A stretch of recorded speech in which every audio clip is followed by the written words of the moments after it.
Hey there, teachers. As an educator, I bet you spend way too much time doing things for school when you are at home and off the clock. In fact, I bet there's a good chance that you are multitasking and doing something for school right now while you are watching this video. And I can totally relate because I would do the same thing.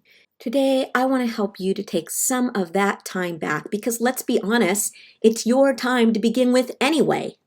I'm Rachel Lynette. You may know me from Minds in Bloom, from Teachers Pay Teachers, or from my newest project, Teacher Self-Care, which is all about teacher self-care.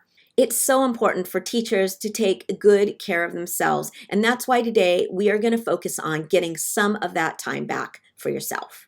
So maybe you are working on something right now, but even if you're not, you will be soon because that's what teachers do. So maybe you're looking for a new math game for your math center, even though you have a math game that's working perfectly well, but you want a new one.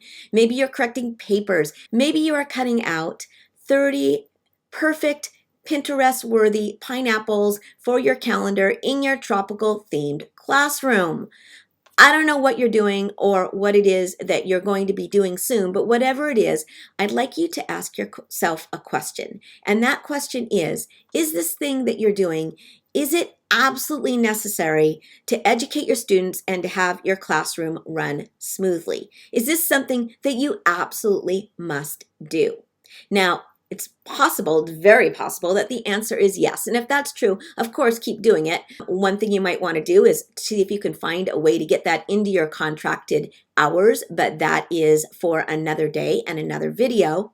But what if you answered no, or maybe, or well, I don't exactly have to do it, but I don't mind doing it. It's not such a big deal to cut out all these tiny little pineapples. It's not an unpleasant activity. Or I know that it will make my classroom look so cool, or I know my students will really like this game, but I don't really have to do it. So what if your answer is no, not really? Well, then I'd like you to ask yourself a second question. And that question is, by saying yes to this activity, this thing I'm doing right now for my classroom and my students, what am I saying no to? Or another way to put it is, what would I rather be doing? Maybe it is past midnight when you are watching this, and what you'd rather be doing is sleeping because you really need to get some sleep, and you're not going to get that 7 hours or even 6 hours unless you go to bed right now. Maybe it's the middle of the afternoon, but you're really dragging, and a little nap on the couch wouldn't be a bad thing. So maybe it's sleeping. Maybe you would rather curl up with the book that's been sitting on your nightstand for 2 weeks. Maybe you would rather go to the kitchen and make yourself a nutritious and really delicious meal, something that would feel really good in your tummy and that would taste good so that you don't have to get takeout yet again. Maybe you would rather paint rocks, work in the garden, go see a friend, do some knitting. I don't know. Whatever it is, maybe you would rather watch 6 episodes of Bridgerton even though you have already seen the entire series twice.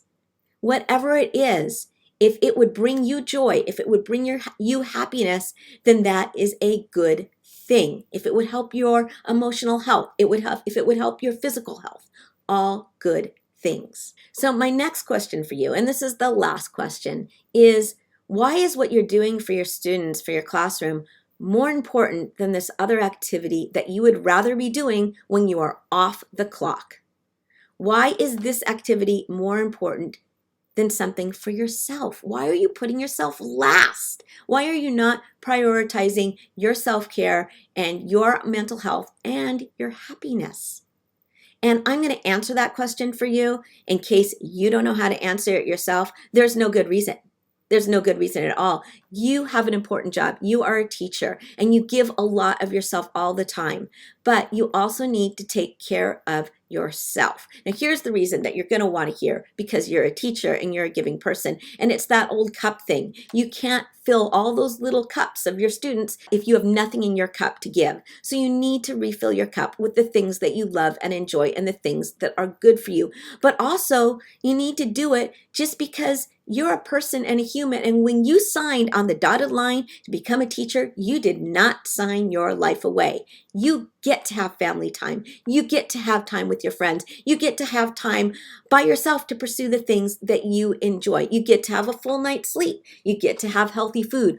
All those things are things that you should have. And because you're a teacher doesn't mean that you shouldn't have those things. So please, please, please, if this is a problem for you, work on your mindset to know that you too deserve to have a good life. Thank you for spending some of your extremely valuable time with me today. And if you want more teacher self-care goodness, you can find it at teacherselfcare.com.